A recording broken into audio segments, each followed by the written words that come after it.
So with the royal icing, we actually put the border around the cookie and we allow it to set. So with this one here, we're now going to create flood icing. What we have here is simple syrup. It can be a ratio of 1:1 of sugar and water. You boil the water, pour it into the sugar, you stir them together, you allow the sugar to dissolve, and then you have your simple syrup.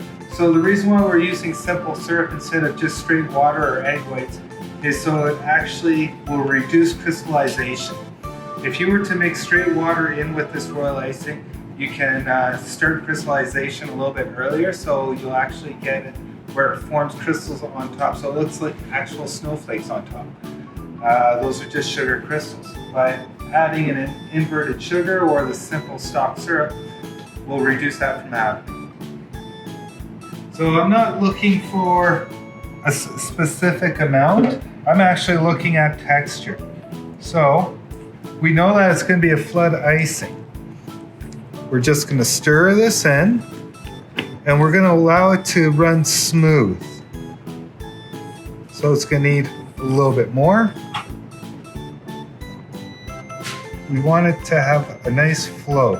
If we put too much in, if it's a simple syrup, that's fine, but if it was water, you would actually see the crystallization the very next day. Another thing that you want to do with these cookies, let them set at room temperature.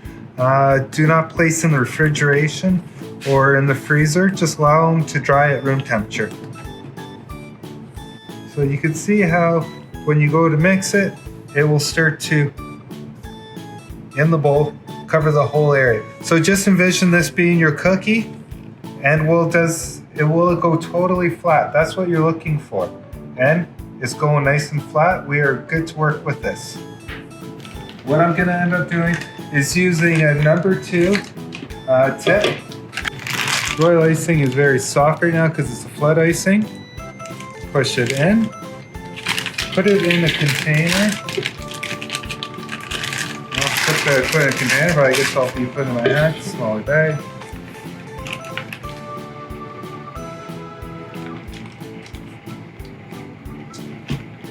If you don't twist the bottom, it's just gonna go straight through and drip all over your hand and make a big mess.